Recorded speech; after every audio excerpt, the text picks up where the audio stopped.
channel Murtadin Perlu Tahu ini. Sharing ke-66 dengan topik tanggapan atas narasi yang terhormat Bapak Dr. Yonatan Purnomo soal Lukas pasal 23 ayat 34. Tanggapan atas narasi yang terhormat Bapak Dr. Yonatan Purnomo soal Lukas pasal 23 ayat 34. Bapak Ibu, saudara-saudari sekalian, Shalom, salam damai sejahtera. Mbah baru saja nonton video Bapak Dr. Yonatan Purnomo episode ke-6 yang muncul di YouTube 4 jam yang lalu, tertulis begitu. Di situ beliau menyoal teksnya ayat Alkitab Lukas pasal 23 ayat 34. Yesus berkata, "Ya Bapa, ampunilah mereka, sebab mereka tidak tahu apa yang mereka perbuat." Dan mereka membuang undi untuk membagi pakaiannya. Kalimat, "Ya Bapa, ampunilah mereka, sebab mereka tidak tahu apa yang mereka perbuat." Inilah yang diberi tanda kurung oleh LAI di dalam terbitan Alkitab Terjemahan Baru 2. Mbah belum pernah lihat juga. Mbah yakin ada ini, Mbah kepingin lihat juga. Tapi apakah perlunya ya dikurung atau tidak dikurung ya? Menurut beliau penting sekali. Pemberian tanda kurung ini diartikan oleh Bapak Yonatan Purnomo sebagai suatu penghapusan kalimat ini. Atau masih ada masalahnya. Penghapusan kalimat ini memberikan arti bahwa LAI telah melakukan perbuatan yang berakibat fatal. Ini beliau yang menggunakan kata istilah demikian, fatal. Sebab menurut beliau, LAI telah meniadakan kemampuan Yesus Kristus mengampuni dosa semua manusia. Dengan meniadakan itu, LAI telah meniadakan kemampuan Yesus Kristus mengampuni dosa semua manusia. Mbak ini nggak bela-belai LAI, nggak kenal. LAI cuma kenal Alkitab itu saja. Mulai masih kecil, umur 6 tahun sudah tahu Alkitab itu kecil. Tapi apa? LAI. Mulai 6 tahun lah, mungkin beberapa tahun karena di Surabaya itu diadakan KKR besar-besaran oleh Dr. Pendeta Osborne dari Belanda. Opa cuma lihat itu saja, pantatnya orang-orang. Karena kecil. Tapi waktu pulang, ayah membeli Alkitab kecil begini. Bukan besar, kecil. Perjanjian Baru saja. Mbah mulai baca itu, LAI ya, itu mulai kenal LAI. Sebab menurut beliau, LAI telah meniadakan kemampuan Yesus Kristus mengampuni dosa semua manusia. Lanjutnya beliau, kayu salib adalah panggung proklamasi di mana Yesus memproklamasikan pengampunan dosa bagi semua manusia. Panggung proklamasi ya, oke lah didramatisir begitu, oke lah. Penyaliban adalah momen di mana Yesus mengampuni dosa semua manusia. Ya ini Mbah pikir ini doktor ya, yang Mbah hadapi ini doktor ya, narasinya doktor lah. Mbah ini apa sih? Momen itu adalah saat di mana Yesus mengampuni dosa semua manusia. Tapi Pak Yesus sendiri mengatakan, jangan kamu menyangka begitu. Aku datang bukan untuk mengampuni dosa. Kalau tidak ngampuni dosa ngapain? Nanti jawabnya setelah berikut ini selesai. Bapak Yonatan Purnomo telah mengajak orang Kristen untuk tidak mau memakai Alkitab LAI TB2. Masa ngajak begitu? Iya, dengan bertanya, apakah Anda tetap mau memakai Alkitab demikian? Apa tujuannya perkataan? Kan tujuan perkataannya supaya mendapat jawaban, ya kami tidak mau menggunakan Alkitab LAI TB2 karena hancur ini kekristenan kita ini. Masih banyak pernyataan beliau yang konotasinya menyatakan bahwa Alkitab TB2 adalah bidat atau sesat. Mbah sadar sedang menghadapi narasi seorang doktor teologi. Namun beliau telah beliau sendiri mengundang masukan dari semua orang Kristen. Semua orang Kristen. Beliau menantang begitu. Maka Mbah berani memberi tanggapan sebagai berikut. Mbah tanya ya. Karena Mbah ini di bawah ya. Beliau itu di atas seorang doktor. STH itu S1 aja Mbah sudah di bawah. Apalagi di S2. S2-nya 2 kali lagi. 2 kali universitas. Mbah tanya, apakah Pak Dr. Yonatan tidak salah baca ya? Jadi kalau protes, sebetulnya kan protes ini. Ke atas itu pakai mode pertanyaan. Apa tidak salah baca ya Pak? Ayat Lukas pasal 23 ayat 34 ini tidak salah baca Bapak. Coba tuh diulangi. Ayat Lukas 23 34 diucapkan oleh Pak Yesus, ya Bapak ampunilah mereka sebab mereka tidak tahu apa yang mereka lah perbuat. Dimaksudkan oleh Pak Yesus memohonkan pengampunan bagi para tentara Romawi yang menyalibkan beliau tanpa salah apapun. Dan tentara Romawi itu hanya menuruti perintahnya Pilatus serta seruan massa yang membenci beliau. Salibkanlah dia, salibkanlah dia. Ini. Jadi tentara Romawi itu nuruti ini saja. Ini yang dimohonkan pengampunan. Oh, enggak tahu apa-apa. Mereka kerjakan enggak tahu bahwa aku ini enggak bersalah loh. Disalibkan. Ampunilah ya Bapak kesalahan mereka, karena mereka tidak tahu apa yang mereka perbuat. Sebetulnya perbuatan mereka tidak tahu bahwa mereka sedang menggenapi nubuatan. Itu di Yesaya itu. Dia tergantung disalib dan seterusnya. Jadi pendapat Bapak Yonatan Purnomo bahwa LAI telah menghapuskan satu-satunya sabda proklamasi pengampunan dosa bagi seluruh umat manusia, saya, Mbah Bagio Bahagia, tidak sependapat. Sebab ucapan permohonan ampun ini hanya dimaksudkan bagi para tentara Roma dan sekelompok orang yang membenci Pak Yesus saat itu. Ucapan ini tidak ada sangkut pautnya dengan pengampunan dosa atas seluruh umat manusia. Tidak ada. Sebab ucapan Pak Yesus itu hanya memohonkan ampun bagi para tentara Romawi dan orang banyak saat itu saja. Baca ayat sebelumnya. Kan Mbak ini orang awam diajar oleh para STH kalau membaca ayat itu ya. Jangan comot-comot-comot. Baca satu konteksnya apa. Nah ini Mbak ingatkan barangkali Pak Yonatan Purnomo lupa membaca konteksnya. Lupa ya. Nggak mungkin beliau tidak tahu. Lupa. Orang bisa lupa. Lupa nggak berdosa kok. Ayat itu tidak bisa diinterpretasikan sebagai Pak Yesus telah memproklamasikan pengampunan di atas panggung proklamasi pengampunan dosa bagi seluruh umat manusia. Tidak bisa diinterpretasikan begitu, tidak bisa.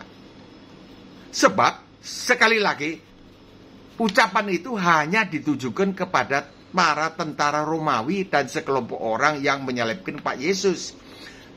Jadi, sekalipun misalnya, amit-amit, wong Jawa ngarani amit-amit, apa ya, permisi ya, tabe.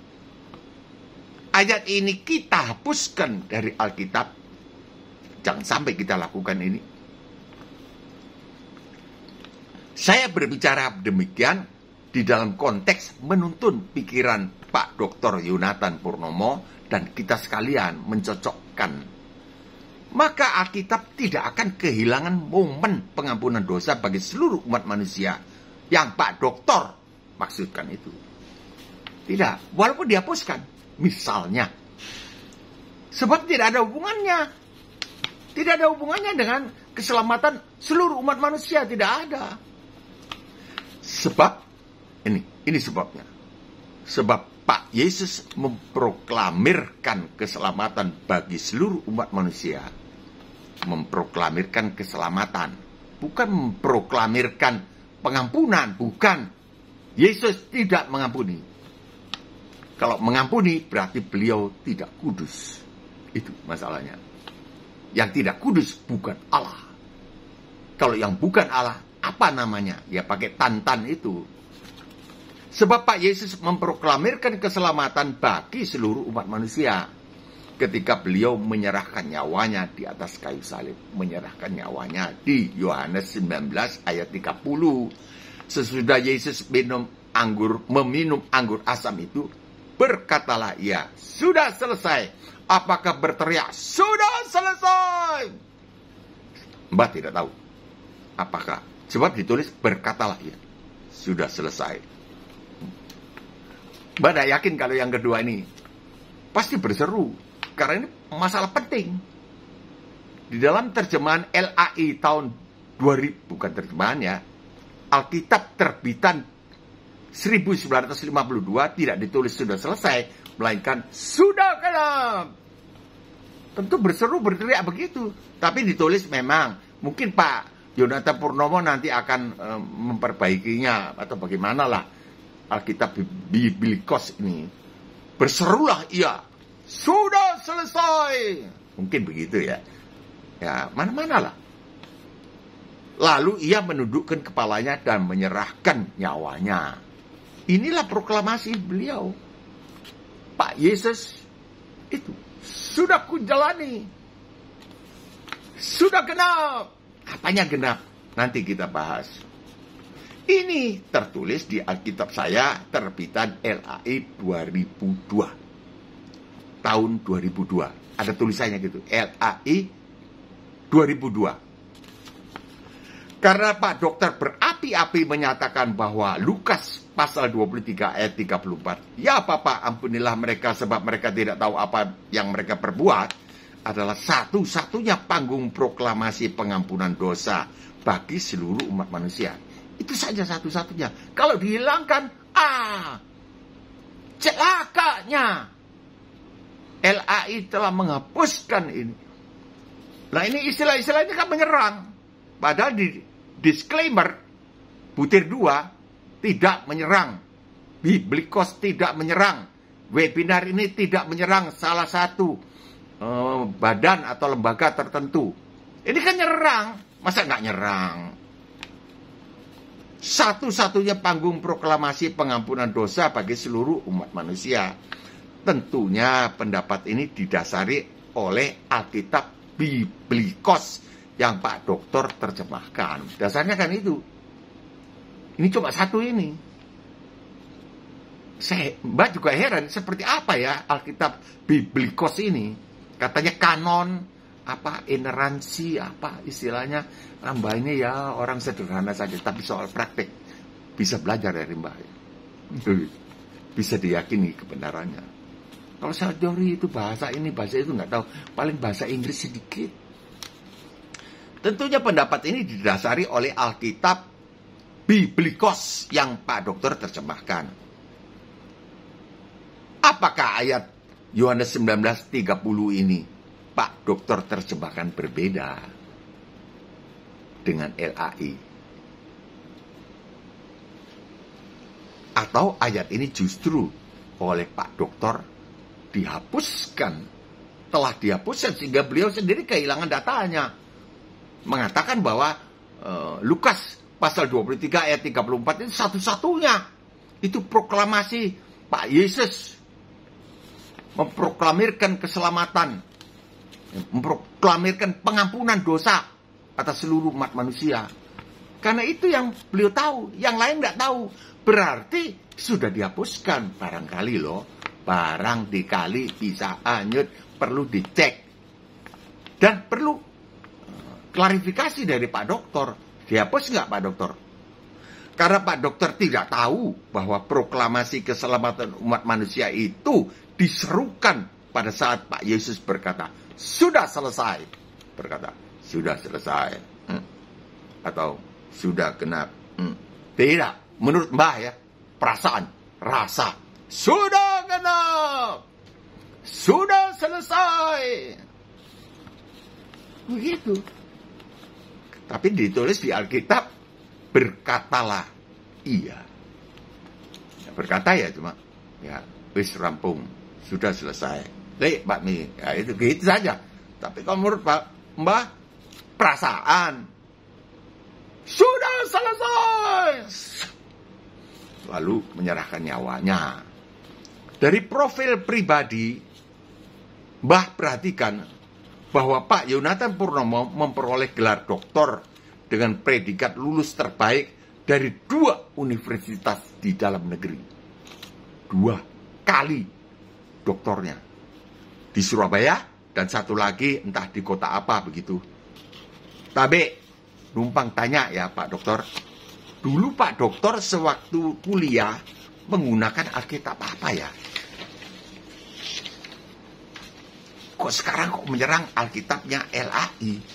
Ya menyerang dong. Menyerang itu namanya. Kalau tidak menyerang diam-diam.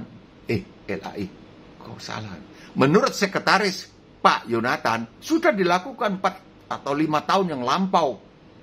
Sampai karena Pak LAI diam saja, balelo saja. Katanya beliau yang tidak pakai istilah balelo. Masa bodoh. Sehingga Pak Yonatan mengeluarkan YouTube yang menyerang. Sifat jelas menyerang. Disembunyikan. Apakah kekristenan kita dalam bahaya? Yang memang dalam pertanyaan. Dulu di Taman Eden itu, si ular juga bertanya. Bukankah demikian? Firman Tuhan. Boleh semua dimakan. Semua tidak boleh dimakan. Dibalik. Sudahlah, apa bukan Alkitab terbitan LAI dulu waktu belajar? Dan para dosen Pak Dokter dulu apakah tidak mengajarkan Yohanes 19 ayat 30? Apakah tidak diajar ya? 2 kali doktor loh, dengan nilai terbaik. Mbak juga mempertanyakan itu sekolahnya ya, tempat kuliahnya itu. Apa STT ya? Apa namanya itu? Dengan ngototnya Pak Dokter, saya berkeyakinan. Karena ngotot cuma itu satu. Lukas 23 ayat 34. Saya berkeyakinan bahwa di Alkitab Biblikos Yohanes 19:30 telah dihapuskan menjadi tidak ada. Atau telah diterjemahkan bunyinya lain. Sehingga beliau sendiri bingung. Bingung kan? Ini sudah selesai ini, masa bisa diterjemahkan lain?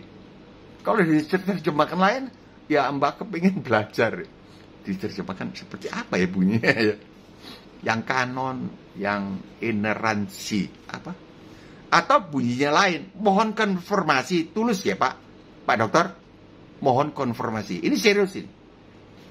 Ya, sebab Bapak di dalam disclaimer mengatakan webinar ini tidak menyerang salah satu lembaga apapun. Tapi kan prakteknya semua YouTube-nya Bapak itu kan, masa itu tidak menyerang Pak? Menyerang dong Pak. Kalau tidak menyerang, Bapak memberitakan Injil menurut Biblikos. Demikian. Begitu. Memberitakan Injil. Perkara benar atau tidak benarnya Alkitab ini dibicarakan di belakang. Malu Pak. Bertengkar ini Pak. Berselisih. Ada yang mendukung Bapak, ada yang menentang. Saya tidak mendukung, saya tidak menentang. Saya mau belajar. Mau teliti dulu. Itu orang bijak Pak. Mau teliti dulu. Ya kalau salah diperbaiki saja dong. Tapi intinya kan, Yesus Kristus mati di atas kayu salib, baru orang selamat. Itu saja kan. Kalau Yesus Kristus tidak mati di atas kayu salib, berada di sorga, saya ampuni kok. Toba mak. Saya ampuni. Itu kan sama dengan agama lain. Kenapa beliau turun ke bumi? Saya mohon permisi. Informasi kepada Bapak Doktor bahwa kitab suci Alkitab LAI telah mengajarkan kepada kita umat pengikut Tuhan Yesus agar di dalam hidup kita bersama menaruh pikiran dan perasaan bersama dengan siapa? Bersama dengan sesama orang Kristen. Pikiran dan perasaan yang terdapat juga dalam Kristus Yesus. Pikiran, perasaan. arti jiwanya Pak Yesus. Jiwanya Tuhan Yesus yang menampil sebagai Pak Yesus.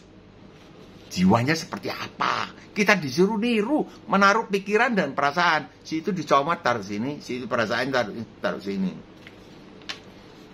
Hendaklah kamu,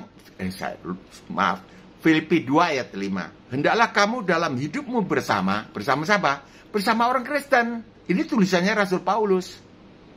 Menaruh pikiran dan perasaan yang terdapat juga dalam Kristus Yesus. Apakah di dalam Alkitab Biblikos ada ayat ini? Mbak gak tahu. Tapi prakteknya penterjemahnya seharusnya telah menjalani lebih dulu. Mengalami lebih dulu isi ayat ini. Rohnya seperti itu. Menaruh pikiran dan perasaan yang terdapat dalam Kristus Yesus. Bagaimana pikirannya itu? Yang walaupun dalam rupa Allah tidak menganggap kesetaraan dengan Allah sebagai satu milik yang harus dipertahankan. Wah, ini Allah loh. Ayo, sujud mbak aku ya. Tidak dipertahankan. Jadi orang-orang non-Kristen jangan bertanya. Di mana ada di Alkitab Yesus pernah mengatakan bahwa ayo sembahlah aku. Tidak pernah beliau menempatkan diri sebagai hamba. Nampak? Coba kita baca terus. Mbak keburu-buru. Yang walaupun dalam rupa Allah, kodratnya Allah, tidak menganggap kesetaraan dengan Allah itu sebagai milik yang harus dipertahankan. Tidak mempertahankan. Ngalah. Bahkan cuci kakinya murid-murid itu kan tidak mempertahankan. Merendahkan diri pelajarannya beliau. Siapa meninggikan diri akan jatuh, akan direndahkan. 7. Melainkan telah mengosongkan dirinya sendiri. Tuhan mengosongkan dirinya menjadi orang. Nah, itu kan turun. Kelasnya tinggi sekali ya. Tuhan di sorga turun ke bumi. Pakai daging lagi, diolok-olok lagi. Lahir dari anunya perempuan. Sorry ya. Tolong ya, kalau mau kasih komentar ini kepada Tuhan, yang sopan ya. Maksudnya, berhati-hatilah, takut dan gentar kepada beliau. Temannya Mbak ini kan tugasnya main gitar. Orang muda. Sebagai pemain gitar. Tapi hari itu tidak main gitar. Kenapa? Saya lihat gitarnya baik. Tidak putus senarnya. Dia juga menyanyi. Di dalam kelompok kecil. Kebaktian kecil. Dia tidak menyanyi. Dia menyanyi tapi tidak main gitar. Salah Mbak ngomongnya. Nyanyi juga. Ya anda enak hambar. Kalau lebih enak ada gitar. Kalau ada gitar, kita nyanyinya jadi semarak ya. Gitu memuji Tuhan. 1 minggu atau 10 hari setelah itu, just meninggal tanpa ada sebabnya yang jelas. Ya orang bilang sakit jantung, masih muda kok. Masih muda sekali. Jadi Mbak sarankan, ya janganlah mencela, beliau itu hidup. Beliau itu punya 2 kodratnya. 1 kasih, 1 kemahasucian. Kalau beliau pakai kemahasucian, just dicabut. Sama seperti Nadab dan Abihu, anaknya Imam Besar Harun. Di imamat itu ceritanya. Mbak gak baca lagi itu. Melainkan telah mengosongkan dirinya sendiri. Ini Pak Yesus, Tuhan Yesus mengosongkan dirinya sendiri. Dan mengambil rupa seorang hamba. Dan menjadi sama dengan manusia. Kan merendahkan diri. Ini yang dihimbau. Hendaklah engkau dalam hidupmu bersama. Bersama siapa? Bersama orang Kristen. Tapi bersama orang non-Kristen pun kita harus bersikap demikian. Mengosongkan diri. Ya situ mau tahu soal agamanya, ya kita mengosongkan diri aja. Begitu tanya, kita keluarkan yang sesungguhnya. Ya, mengambil rupa seorang hamba dan menjadi sama dengan manusia. Dan dalam keadaannya sebagai manusia, ia telah merendahkan dirinya sendiri dan taat sampai mati. Gak main karena buat Mbah duluan ya. Mbah sudah belajarnya 30 tahun yang lalu, tapi tidak habis-habisnya terpeleset juga. Gue ini senior loh. Tidak, Mbah harus mengosongkan diri. Sama dengan anak-anak muda yang lainnya, nggak apa-apa lah gitu. Bahkan sampai mati di kayu salib. Kayu salib itu paling tidak enaknya, paling hinanya. Prakteknya, Mbah bisa ditiru soal praktek. Dan harus tiru ini. Sukar ini, walaupun STH tidak diajari prakteknya, kasihan. Teorinya kan, bahasa Ibrani, bahasa Yunani, bahasa Aram, bahasa apalah gak ngerti. Tapi Mbah belajar prakteknya. Itu kebalanya Mbah yang ngajar. Filipi 2 ayat 5 ini prakteknya adalah, hendaklah kamu dalam hidupmu bersama menaruh pikiran dan perasaan yang terdapat juga dalam Kristus Yesus. Bagaimana? Yang walaupun dalam rupa doktor teologia, itu walaupun dalam kodrat atau dalam kondisi sebagai doktor teologia, tidak menganggap kedoktorannya itu, titel doktornya itu sebagai satu milik yang harus dipertahankan. Gua dokter loh, yang lain bodoh. Dari mana? Walaupun di dalam ucapannya, tidak, saya tidak memandang rendah orang lain. Tapi kan dari ungkapan-ungkapan itu kan memandang rendah LAI. Menurut Mbah, kepercayaan Mbah ya, nggak tahu ya kalau salah. LAI itu penuh dengan dokter-dokter juga, nggak tahu bagaimana kayak ini. Mohon LAI juga memberikan, kalau memberikan LAI memberikan komentar, ya rame. Tidak baik. Tidak baik. Nama Tuhan dipermalukan, bukan dipermuliakan. Yang walaupun dalam rupa dokter, dalam kodrat dokter, tidak menganggap kedokteran itu sebagai satu milik yang harus dipertahankan. Nggak usah.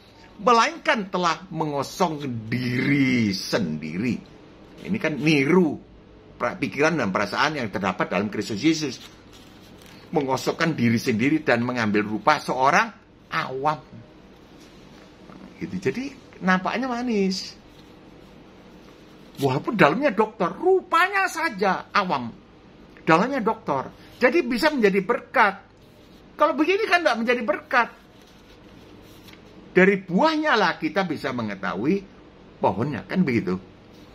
Dari ungkapan-ungkapan beliau, dari ini kita bisa tahu di dalamnya beliau ini, Pak Doktor ini, ya belum berlatih ini. Bahkan mungkin tidak ada di Alkitab Biblikos. Mungkin tidak ada, sehingga beliau tidak tahu. Kalau menerjemahkan mesti tahu ya. Kalau menurut Mbah berani bicara kalau hal yang tahu. Kalau tidak tahu, nggak berani bicara. Mengosongkan diri sendiri dan mengambil rupa seorang awam dan menjadi sama dengan orang awam yang lain. Oh, bukan begini, Pak. Ini begini loh. Menurut yang kanon itu begini. Itu kan nadanya beda. Bukan ngotot. Aduh. Tapi Mbah ini muridnya beliau sedang belajar. Tapi karena beliau mempersilahkan orang memberi masukan, ya Mbah kasih masukan ini. Dan dalam keadaan sebagai orang awam, iya, Pak Dr. Yonatan Purnomo telah merendahkan dirinya dan taat kepada Allah sampai mati. Bahkan sampai mati di dalam kedokterannya itu, dalam keakuannya itu mati. Jadi jangan, pentingkanlah keselamatan umat Kristen. Jangan ini mengutamakan untuk apa sih? Benar enggak benar? Lalu dipertontonkan di muka umum ini. Karena Pak Dr. Yonatan Purnomo berbuat salah di muka umum, jadi Mbah juga tegur di muka umum. Enggak apa-apa, dengan kasih. Bagaimana? Enggak usah membela diri kalau salah. Salah saya bertobat. Anda akan ditinggikan seperti Filipi 2 ayat 5 ini dan seterusnya. Maka Allah telah mengaruniakan nama di atas segala nama kepada Pak Yesus yang merendahkan diri tadi. Itu di ayatnya terakhir. Di ayat terakhirnya. Dan memberikan nama di atas segala nama dan segala lutut bertelut dan segala lidah mengaku bahwa Yesus Kristus adalah Tuhan demi kemuliaan Allah Bapa. Pak Dr. Yonatan akan dipermuliakan, menjadi berkat bagi generasi yang mendatang pun demikian. Pak Yonatan diberkati. Sampai di sini dulu renungan dari bahasan Mbah. Ya, Tuhan memberkati Pak Yonatan dan kita sekalian. Kiranya turunlah segala berkat rohani dan jasmani kepada para penonton video ini serta keluarganya, serta ekonomi berkecukupan. Di dalam nama Tuhan Yesus, Tuhan memberkati juga Pak Yonatan Purnomo dengan tim Biblikosnya. Dalam nama Tuhan Yesus. Amin. Kalau berkenan, berlangganan, tekanlah subscribe. Atau jika suka tekanlah like. Atau jempol yang ke atas, atau jempol yang ke bawah. Nggak usah segan. Mengapa? Kasih komentarnya. Mbah, begini. Koreksi. Atau apresiasi, kasih jempol. Bagikanlah video ini kepada saudara atau teman-teman yang lain. Bikinlah komentar yang dahsyat. Jadi sampai dulu di sini dulu. Terima kasih buat komentarnya. Sampai jumpa besok. Insya Allah. Shalom.